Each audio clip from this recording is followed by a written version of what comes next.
정말로 경악할 깜짝 놀랄 여론조사 결과가 나왔습니다. 이 여론조사 결과가 나오고 나서 전 세계가 이것을 보도했습니다. 깜짝 놀래가지고 너무 이상하니까. 그런데 한국에서는 보도가 안 됐습니다. 한 건도 어느 언론사도 취급하지 않았습니다. 여기에는 어떤 비밀과 그 이유가 있을 것 같습니다. 이것은 모스크바 타임즈의 보도인데요. 여론조사 결과에 대해서 크레물린궁에서 한마디 하자마자 여론조사의 결과가 2배 이상으로 뒤집어졌습니다. 원래는 13년 만에 최저치를 기록했다는 여론조사 결과가 나왔습니다. 31.7%. 그 여론조사 결과가 목요일에 나왔는데 31.7%. 크레물린 궁에서 도대체 어떻게 된 여론조사냐 하고 비판을 한마디 하자 금요일날 바로 여론조사 결과를 내놨는데 같은 여론조사 기관입니다. 똑같은 여론조사 기관 이름은 VTSIOM. 어떻게 나왔느냐 하면은 무려 31.7%의 여론조사가 72.3%로 뒤집어서 결과가 나왔습니다. 완전 31.7%에서 72.3% 같으면 하룻밤 만에 제가 그래프로 한번 그려봤습니다. 이 정도의 차이를 나타내는 겁니다. 하룻밤 만에 이럴 수가. 하루 만에 어떤 정책의 변화가 있었던 것도 아니고 아무것도 없었고 여론조사 기관이 바뀌는 것도 아니고 여론조사 방법이 바뀐 것도 아니고 질문이 바뀐 것도 아닙니다. 그런데 31.7%에서 72.3%로 바뀌어버렸습니다. 이건 완전히 기네스북감이잖아요. 아마 세계 최초일 테니까 전 세계 언론들이 주요 뉴스로 보도했습니다. 지금도 여러분 구글에 들어가셔가지고 푸틴 치고 POLL, 폴이라고 한번 쳐보세요. 폴이 여론조사라는 뜻입니다. 전 세계 언론 다 취급했습니다. 안 취급하는 데가 없습니다. 싹 다 취급했는데 메이저급 언론이라고 하는 것부터 해가지고 싹 다 취급했는데 우리나라만 보도가 안 됐습니다. 왜 그럴까요? 비슷한 여론조사, 그러니까 31.7%로 급락했다는 데까지는 보도가 됐어요. 그거는 연합뉴스가 단신으로, 외신 단신으로 딱 한 건 보도되고 그걸로 끝입니다. 그나마 내용은 이렇게 뒤바뀐 거는 보도가 안 됐으니까 그나마 내용은 다른 걸로 유사한 게 딱 한 건 보도됐습니다. 사실상 국내 전 언론은 보도를 외면한 겁니다. 외신을 다루는 기자가 얼마나 많은데 이걸 외면해요. 딱 한 번만 누르면 푸틴이라고 쳐도 나오는데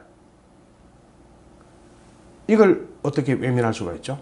이건 아마도 몰라서 안 한 것일 가능성이 없다는 게 논리적인 설명일 것 같습니다. 왜 그럴까요? 한국에서만 왜 그랬을까요? 이해찬이가 그 당시 지지율이 한국당과 민주당의 지지율이 근접하는 여론조사 결과가 나오자, 이게 리얼미터였거든요. 나오자 이해찬이가 한마디 합니다.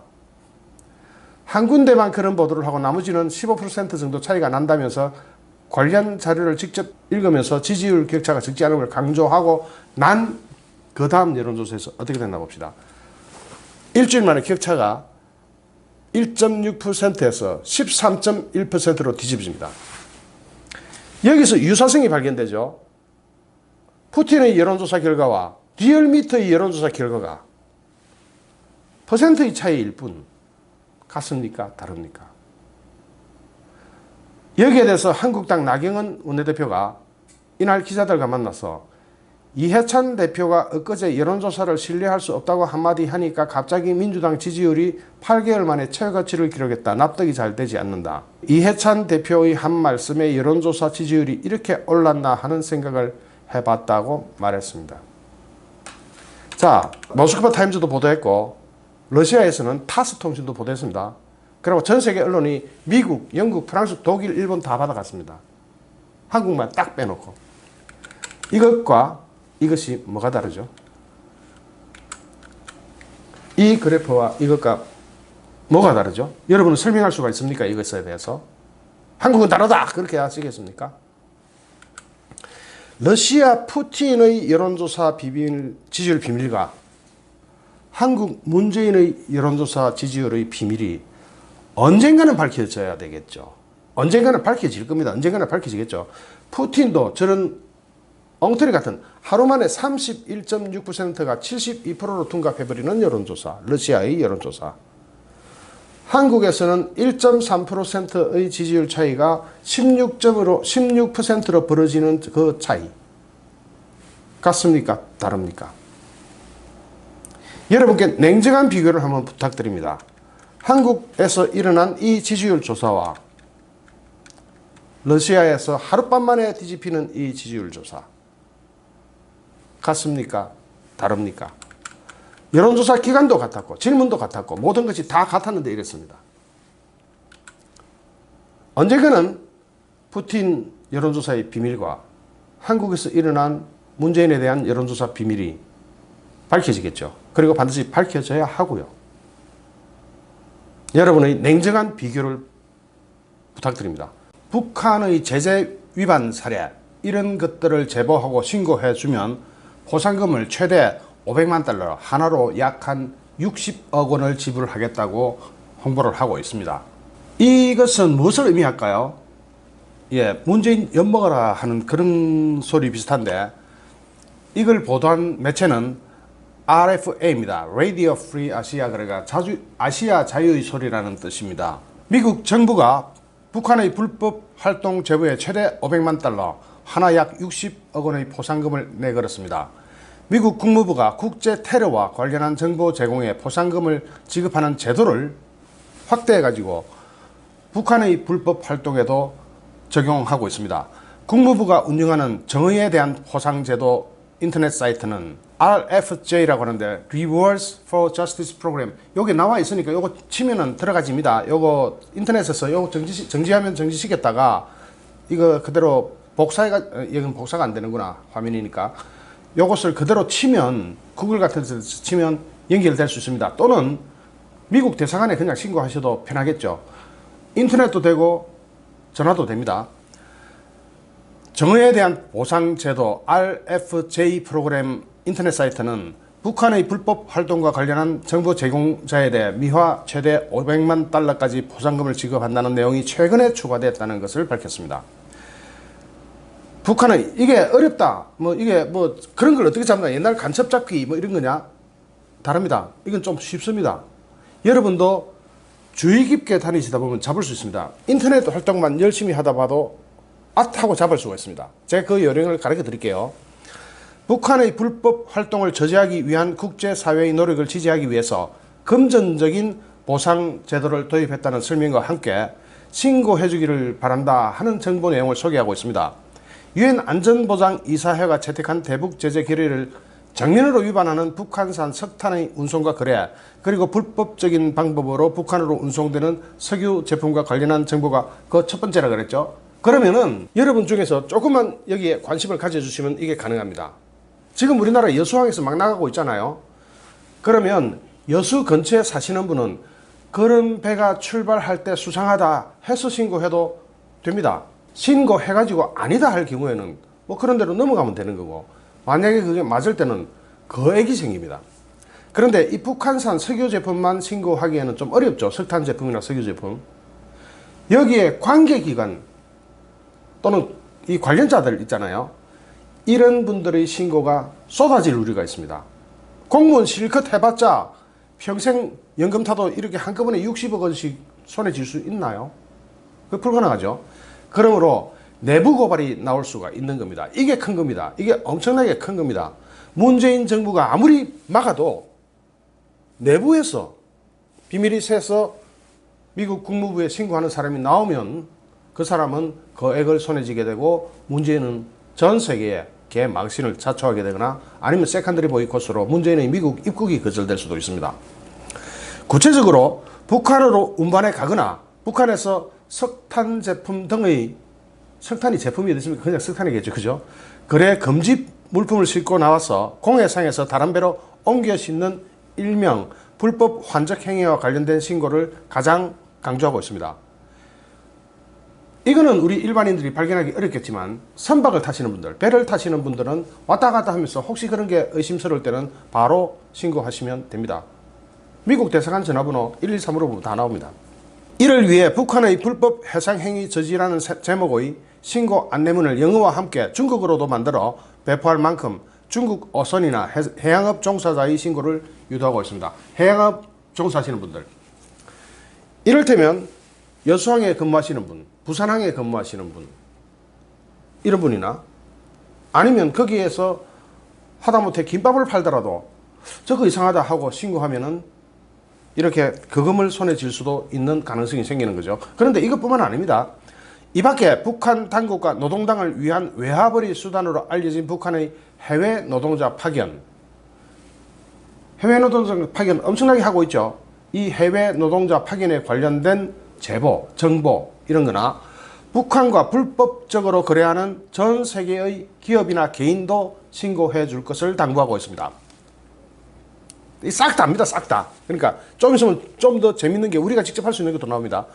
그리고 북한과의 무기 거래와 북한 내부로 유엔 안보리가 규제하는 사치품을 들여보내려는 시도도 신고 대상으로 명시가 되어 있습니다. 이를테면 신고 방법은 인터넷이나 전화 아무거나 다 됩니다. 국무부의 국제 테러 정보 제공 포상금 제도는 북한 당국의 지시에 따라 컴퓨터를 이용해 정보를 훔치는 등의 사이버 범죄를 신고해도 최고 500만 달러의 포상금을 제공한다고 안내하고 있습니다. 북한이 지금, 여기 우리가 접근 가능한 부분이죠. 컴퓨터 많이 하시는 분들, 북한이 지금 컴퓨터 가지고 해킹해가지고 돈 많이 벌어가죠. 만약 여러분 사이트가 해킹당했다 하면은 좀 알아보신 다음에 이것이 북한 소행이다라고 의심될 때는 바로 미국 대사관이나 아까 이야기한 RFJ 사이트 이런 데다가 신고하시면 됩니다. 여러분 컴퓨터 뻑 나고 컴퓨터 바이러스 먹고 그게 북한 소행이 아니라고 어떻게 장담합니까? 그럴 때는 신고하셔가지고 다행히 북한 소행이 맞으면 그 액을 손에 한번 쥐어보는 것도 괜찮죠. 또 있습니다. 이 컴퓨터로 가상화폐 거래하시는 분들 있죠. 여기에 요놈들이 자꾸 들어가지고 장난질들을 하고 있잖아요. 요걸 신고해도 됩니다. 가상화폐 거래하다 보면 의심스러운 내용들이 가끔 눈에 띄거나 여러분이 직접 가상화폐를 도둑질 당하거나 하면은 바로 머물지 말고 서슴지 말고 뭐 밑자가 본전이니까 바로 미국 대사관이나 RFJ에 신고하셔도 됩니다. 북한의 불법 행위 신고에 대한 포상금 제도는 2016년 미국의 해가 제정한 대북 제재와 정책 강화법에 의해 도입됐습니다. 이거는 1984년, 지금부터 약 94년, 2004년, 2014년, 35년 정도 된 제도인데 이후 테러를 저지하거나 테러 분자를 법의 심판대에 세우는 데 기여한 100명이 넘는 사람들에게 1억 5천만 달러 이상이 이미 지불됐습니다. 제가 원래 이것을 저녁 뉴스 R&B의 첫 번째 뉴스로 보도하려고 그랬는데 이것은 좀 별도로 남겨둬도 괜찮겠다 싶어서 이렇게 별도로 영상을 제작했습니다. 재미있으셨는지 모르겠습니다. 오늘 한국은행에서 발표된 자료를 보면 무시무시합니다. 그리고 한국 잔치는 끝났다. 자본, 국내 자본이든 국외 자본이든 외국인 자금이든 모조리 한국을 떠나고 있습니다. 탈출하고 있습니다. 엑소더스 코리아가 현실화되고 있는 것입니다. 이 그래프 한번 보십시오. 2008년도 1월 달에 외국인 자금이 613조 원이 들어와 있었습니다. 그게 올해 5월 달에 505조 원으로 마이너스 108조 원이 달아났습니다. 어디로 갔느냐? 전부 다 해외로 탈출했습니다. 국외로 나갔습니다. 그냥 빠이빠이, 굿바이 코리아 하고 떠나버렸습니다. 비율로 따지자면 마이너스 21%입니다. 이거는 외국인 자금의 5분의 1이 한국을 떠났다는 이야기를 말씀드리는 겁니다. 보통 심각한 문제가 아닙니다.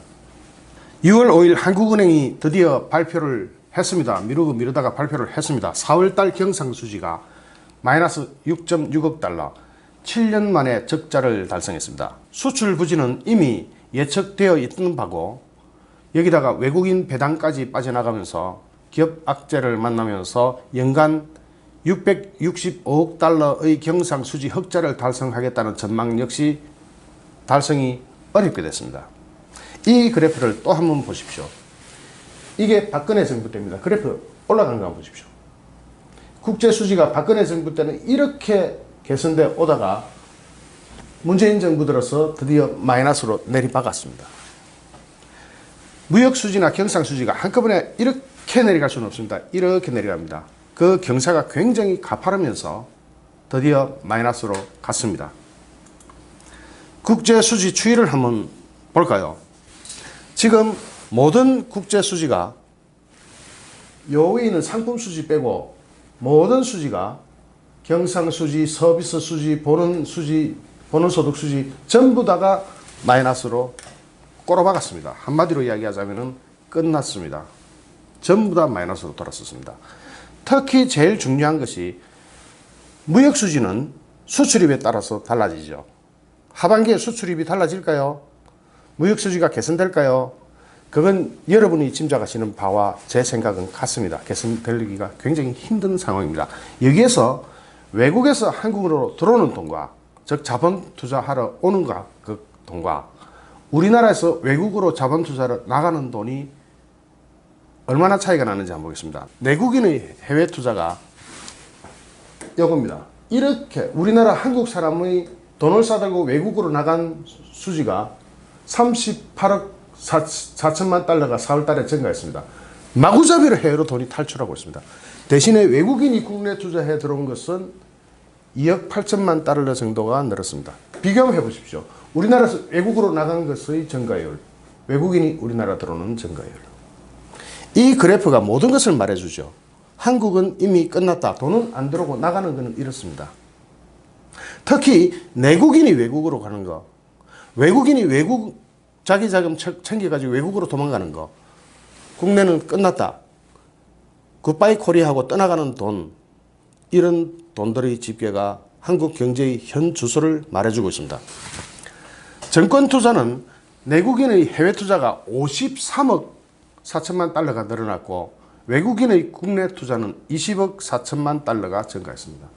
약 3배, 2배가 넘고 3배에 가까운 돈이 우리나라 자금이 외국으로 나갔고 정권 주식시장에서 나갔고 주식시장에서 나갔고 외국인이 들어온 것은 그 3분의 1 또는 2분의 1만 들어왔습니다. 직접 투자가 바로 사업하는 사람들, 즉 고용을 일으키는 사람들이죠.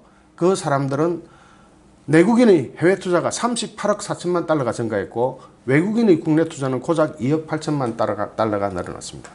이러니 다 외국으로 가자는 분위기입니다. 국내는 이미 끝났다.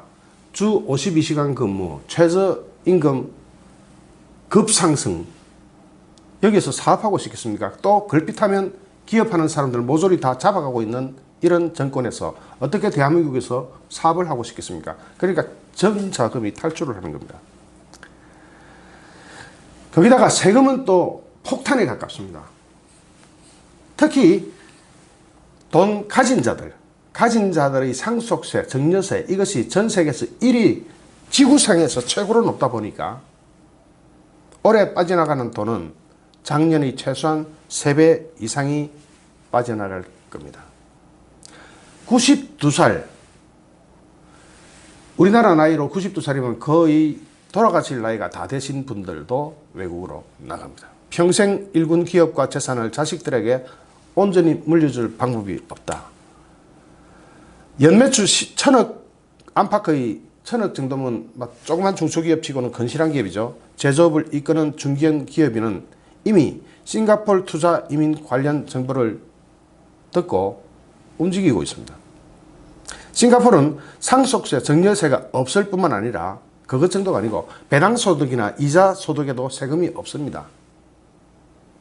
이렇게 배당소득이나 이자소득에 세금이 없는 나라는 싱가포르밖에 있는 게 아닙니다. 캐나다도 없고 다른 호주도 별로 없죠. 전 세계가 다 세금을 없애주는 대신에 투자를 많이 하라고 격려하고 있는데 한국에는 세금 폭탄을 뒤통수로 때려박아 봅니다. 누가 한국에서 사업을 하고 싶겠습니까? 하고 있는 사람도 이렇게 엑소더스 코리아를 하고 있습니다. 근로소득세는 우리나라가 최고 42%지만 싱가포르 같은 경우는 22%에 불과합니다. 절반도 안 됩니다. 싱가포르만 그럴까요? 다른 나라는 더 나은 나라가 많습니다. 중소기업을 하시는 아버지가 가업 승계를 고민하다가 결국 포기했습니다. 세금 감안하면 문 닫는 게 나았습니다. 아버지 주변에 이런 분이 태반입니다. 20년, 30년을 함께 일해온 공장분들 모두 8월에 퇴사합니다. 부자만 죽는 게 아닙니다. 전부 다 같이 죽는 겁니다. 우리나라 세율은 전 세계에서 가장 높습니다. 특히 상속세 증여세율은 상상을 초월할 정도로 높습니다. 미국은 세금을 엄청나게 깎아주고 있습니다. 1120만 달러, 우리나라 돈으로 134억 원까지 상속세, 증여세 비과세입니다. 홍콩, 캐나다, 싱가포르, 호주 이런 데는 아예 상속세나 이런 게 없습니다. 천억대 자산가 A씨는 최근 국적을 모나코로 옮겼습니다. 경쟁이 덜한 곳에서 조용히 살고 싶다는 생각과 자녀에게 재산을 온전히 물려주고 싶다. 상속 증여세가 없는 나라로 떠나려는 재산가들의 상담이 최근 1, 2년 사이 크게 늘었다. 아까 얘기했죠. 싱가포르 소득세율 얼마? 22%. 우리나라 소득세율 최고 42%. 이민자들이 가장 많이 찾는 빅3 국가는 미국, 캐나다, 호주. 영어를 쓴다는 거죠. 그리고 세금이 없거나 아주 싸다는 거죠. 싱가포르로 가는 중견기업들의 자산 해외 이전 사례는 제가 자세하게 알려놨습니다. 왜냐하면 이것을 장려하기 위함이 아니라 현실이 어떤지를 보여주기 위해서 우리나라에서 외국으로 자본을 안전하게 이전시켜주는 방법이 이미 그들 사회에서는 노하우로 통용되고 있기 때문에 제가 그걸 캡처해가지고 보도까지 했습니다. 오히려 유사한 노하우는 너무나 많습니다. 트럼프 미국 대통령의 주요 기업에 대한 세제 개혁안이 어떻습니까? 법인 세율을 35%에서 21%로 낮췄습니다. 패스스루 법인, 유한회사나 자영업자 등 최고 세율은 25%밖에 없습니다. 우리는 얼마 내는지 아세요? 여러분 자영업자 중에 돈 많이 버시는 분들이 있죠. 최고 세율이 42%가 넘습니다. 해외 소득에 대한 과세를 폐지하고 국내로 자금 이동을 추진하고 있는 작전이 트럼프 시대에 먹혀가지고 실업률이 미국이 탄생한 이래 최고로 낮습니다. 해외 보유 유보금에는 한 번만 과세 인정하고 더 이상 세금 안 뜯습니다. 미국의 지금 이러한 전략은 전 세계로 나가 있는 기업을 다시 미국 땅으로 불러들이는 리쇼어링 전략이 성공하고 있는 케이스입니다. 우리는 어떤가요? 재정은 확대를 해가 확대 재정으로 마구마구 퍼주다 보니까 돈이 모자랍니다. 그 방법으로 그 돈이 모자라는 것을 채우는 방법은 뭐가 있죠? 세금을 마구잡이로 더 올려서 뜯거나 국채를 발행하는 겁니다. 이번에 추가 경정 예산 가지고 7조 정도를 가지고 한국당한테 들어와라 하고 있죠. 그건 비교도 안 됩니다. 8조의 국채를 이번 달에만 발행합니다. 추가 경정은 여야랑 합의해야 되는데 국채는 자기 마음대로 발행해보면 됩니다. 오히려 여권에서는 정세 목소리가 높아지고 있습니다. 법인세 고소득자 세율을 더 올리자. 이런 상황에서 자본 유출입이 나타나는 금융 계정에서 내국인 해외 투자가 38억 4천만 달러가 증가하고 외국인의 국내 투자는 오히려 쪼그라들어가지고 2억 8천만 달러 늘어나는 그 정도에 그치는 게 이해가 되지 않습니까? 그렇게 될 수밖에 없는 정책을 펴고 있습니다. 우리나라의 돈은 다 외국으로 빠져나가고 엑소더스 코리아, 굿바이 코리아 이렇게 빠져나가면서 외국 자금을 한국으로 끌어들일 전략은 없습니다. 지금 아까 보셨다시피 우리나라에 들어와 있던 외국인 자금이 약 5분의 1가량이 빠져나가고 있습니다. 다 빠져나가는 거죠. 이건 무엇을 의미합니까? 불과 얼마 전까지 박근혜 정부 때만 해도 국제수지 통계, 이거는 한국은행에서 발표한 자료입니다. 제가 만드는 자료가 아닙니다. 이 현실이 지금 드디어 마이너스 6.6, 마이너스 14.3, 마이너스 43.3 이런 식으로 고려받고 있는 겁니다. 정말로 절망밖에 없는 나라가 되고 있습니다. 여러분은 어떻게 생각하십니까? 그들의 또 다른 혁명수단 국민소환제라는 제목으로 방송합니다. 청와대 국민청원에 올라온 국민청원, 국회의원도 국민이 직접 소환할 수 있어야 합니다. 뭔가 공감대가 있는 것 같죠? 여러분도 잘 모르면 꼴보기 싫은 국회의원들 모가지 끌어내리는 이런 속 시원한 제도로 동의하기 쉽죠? 그리고 또 이런 거를 잘하는 게 좌파들이니까 좌파들이 또 새로운 놀잇감 하나를 개발했구나, 놀잇감을 또 하나 시작했구나, 이 정도로만 느꼈습니다. 그런데 알고 보니까 이게 그 정도가 아니에요. 그 정도에 그칠 일이 아니었습니다. 이걸 가지고 여론조사까지 했거든요. 20만이 넘어가는 국민청원이 한두 개입니까? 그걸 다 여론조사 했습니까? 여론조사 기관 리얼미터가 본래 좀 수상하다 하는 그런 느낌은 누구나 가지고 있는데 이런 걸 가지고 여론조사를 해요? 이 정도가 아닙니다. 여론조사를 해보니까 국회의원 국민소환제 찬성한다는 답이 77.5%입니다. 반대 의견 15.6%, 우파 또는 중도, 이런 모든 국민들이 다 여기에 동의하고 있는 것처럼 보이는 여론조사를 실시했습니다. 자, 4월 24일 이 국민청원이 올라갔습니다. 그리고 5월 24일 국민청원이 종료되자마자 5월 30일, 종료라는 게 날짜가 지난 겁니다. 그냥 20만이 넘었고 날짜 지났다. 그런데 24일 날 종료되자마자 5월 31일 날 여론조사를 개시했어요. 그리고 6월 3일 날 여론조사를 발표합니다. 뭔가 잘 짜여진 시나리오 같지 않습니까? 뭔가 완벽한 시나리오가 가동되고 있는 듯한 느낌이 들죠. 그래서 알고 보니까 이미 국회에서 국민소환제 관련 법안이 여권과 여권 이중대에 의해서 발의되어 있는 상태였습니다. 그냥 자기네들끼리 장난친 게 아니었어요. 작업을 하고 있는 거죠.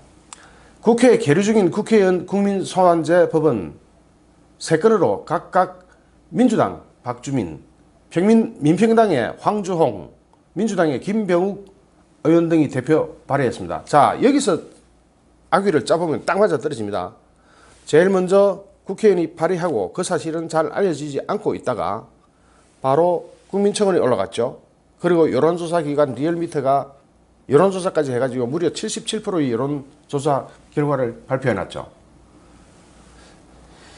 만약에 이게 정당하고 올바른, 그리고 국가 미래 발전에 도움이 된다면 해야 되는 제도입니다. 그러나 그게 아니었습니다. 국민 소환제에 대한 국민적 찬성 여론과는 달리 전문가들은 이미 국회에서 발의된 국회의원의 국민 소환제가 악용될 우려가 있다고 걱정하고 있습니다. 특정 지지층이 결합해서 정치적 정쟁의 도구로 사용하는 순간 의회 민주주의는 마비되어 버립니다. 여기서 특정 세력이라고 하는 것은 이럴 때 잘 우르르 몰려가지고 특정 세력들이 우르르 몰리기 시작하면 의회 민주주의는 그냥 날아가 버리는 겁니다. 마비돼 버리는 겁니다. 여기서 김병민 경희대 행정학과 교수는 뉴스원이라는 언론사와의 통화에서, 지금 이건 뉴스원 보도입니다. 정당한 의정활동에 대한 기준은 각자 다를 수가 있는데, 각자 다르잖아요. 좌파 우파 다른 것 정도로, 이 정도뿐만 아니라 국민 개개인이 느끼는 게 다 다를 수가 있잖아요. 지금 발의된 국민소환제법은 나와 정치적 의견이 다른 사람을 언제든지 끌어내릴 수 있다는 수단으로 악용될 수 있다. 서복경 서강대 교수는 베네수엘라의 사례를 소개하면서, 이 서복경 교수는 베네수엘라의 사례를 소개하면서 국민소환제가 정적 제거의 수단으로 악용된 사례를 제시했습니다. 베네수엘라는 2000년 국민투표로 신헌법을 채택하면서 대통령을 포함한 모든 선출직 공무원을 대상으로 국민소환제를 실시했습니다. 이 제도가 도입되자마자 차베스 베네수엘라 대통령에 대한 소환 발의가 일어났고, 차베스 대통령 쪽에서는 반대하는 야당 국회의원에 대한 소환조사 발의가 각각 일어났습니다. 각자 다 소환해버리는 거죠. 물론 2004년 8월 달에 소환투표가 진행돼서 다 부결됐습니다. 문제는 거기 있지 않습니다. 여기서 시작되면서 찬성파와 반대파가 거리로 나가 펼치는 폭력적 정치가 일상화되어 버립니다. 그때부터. 국민소환제를 도입한 차베스 정부는 13년 동안 베네수엘라 사회는 사회적 대화나 의회를 통한 타협이 불가능한 사회로 바뀌어버렸습니다. 맨날 기어 나왔습니다. 데모가 13년 지속되면 그놈의 나라가 멀쩡하겠습니까? 물론 베네수엘라는 포퓰리즘으로 망하는 국가죠. 그 포퓰리즘으로 망하는 데다가 이런 짓까지 대해놨습니다. 우리나라에 이런 역사 똑같이 있었습니다. 언제 있었습니까? 예. 우리나라가 4.19 그 혁명으로 장면 내각이 정권을 잡았을 때 매일 재물입니다. 매일. 그놈의 나라가 제대로 됐겠습니까? 엉망진창이었습니다. 국민은 보릿고개 때 굶어 죽기 일상이고 배를 골아가면서도 데모하러 나왔습니다. 그 뒤에는 데모하러 나오면 또 그 당시 정치권에서는 또 그 뒷돈까지도 거래를 했잖아요. 이렇게 노다지 데모를 하다 보면 나라가 어떻게 됩니까? 우리나라는 그래도 5.16 군사혁명이 일어나면서 그것을 일소해버렸습니다. 싹 깨끗하게 만들어버렸습니다. 그리고 국가 발전의 단계로, 경제 발전의 단계로 들어섰죠. 다만 베네수엘라는 다른 게 박정희 대통령 같은 사람이 없었습니다. 노다지 데모만 13년 동안 하면서도 포퓰리즘으로 계속 퍼부어졌죠. 그 결과 지금 베네수엘라는 인플레가 10만 %가 넘습니다. 이렇게 완전히 망해버렸죠. 국민 소환제를 도입하려면 선진국 중에서는 유일하게 영국이 도입하고 있습니다. 영국에서도 이것의 여건을 딱 소환 요건을, 국민 소환 요건을 딱 정해놨습니다. 2015년 제정된 영국의 국민 소환제법은 범죄 행위로 기소돼 구금형을 선고받았거나 하원 의원직 수행을 14일 이상 정지 당하는 등 이럴 때만 소환할 수 있도록 소환 요건을 까다롭게 정해놨습니다. 소환을 함부로 아무 때나 하는 게 아니라 기소됐을 때나, 기소도 아닙니다. 여기는 선고받았을 때, 기소까지는 아니고 선고받았을 때, 1심 선고라도 나왔을 때 얘기죠. 그때 국민 소환을 할 수 있습니다. 영국을 제외하고는 전 세계 어느 나라도 베네수엘라하고 영국 제외하고는 선진국 중에서는 국민 소환제를 도입한 선진국은 아예 없습니다. 그런데 우리나라만 지금 작업에 들어갔습니다. 이미 발의했고 좌파 정권인 여당 측에서 발의했고 누군가가 국민 소환제를 하자고 국민청원 올렸고 여기 여론조사 기관까지 개입해가지고 77%라는 바람까지 지금 팍팍 밀어넣고 있는 상태입니다. 만약에 국민 소환제가 지금 있는 거라도 제대로 한다면은 경남지사 홍준표가 무상급식 반대했다는 이유만으로 국민 소환 운동이 일어났죠. 그런데 영국의 법에, 제일 까다로운 영국의 법에 의하더라도 국민 소환이 돼야 될 대상은 김경수 이런 애들입니다. 얘는 1심 선고를 받았잖아요. 이런 사람만이 국민 소환이 될 수 있는 겁니다. 그게 정치 선진국인 영국의 법입니다. 그런데 이상하죠. 다시 한번 볼 필요가 있겠죠. 뭔가 섬찟한 느낌이 나지 않습니까? 그들은 이미 작업을 개시했습니다. 어떻게든 우리나라는 베네수엘라 꼴이 날 수밖에 없는 그런 구도로 가게 될 것 같습니다. 그들은 이미 작업을 개시했습니다. 이걸 막을 수 있는 힘은 국민으로부터 나올 수밖에 없습니다. 우리가 바로 국민입니다. 우리가 침묵해서는 안 되는 이유입니다. 이걸 널리 알려야 됩니다. 지금 현재로서는 그 방법밖에 없습니다. 그것이 최상의 방법입니다. 이미 여권에서 민주당, 민평당 이런 좌파들이 미리 발의된 국민소환제를 가지고 이거는 뒤에 일어난 일들입니다. 뭔가 잘 짜여진 각본 같지 않습니까? 시나리오 같지 않습니까? 막아야 됩니다. 어쩌면 우리 우파 중에서도 국민소환 해야지, 그래서 좌파 정치인들을 좀 끌어내리고 싶다. 그런데 우파의 단결력이나 단체 행동력이 이렇게 강합니까? 저들은요, 한번 무 하면은 해버립니다. 그때부터 나라는 절단납니다. 베네수엘라가 정말 그 사례를 보여주고 있습니다. 대한민국이 베네수엘라로 가느냐, 아니면 선진국으로 가느냐, 그 갈림길에서 이 국민소환제가 또 발목을 잡게 되어 있습니다. 좋아요, 구독하기, 공유하기는 저에게 엄청난 힘이 됩니다. 감사합니다.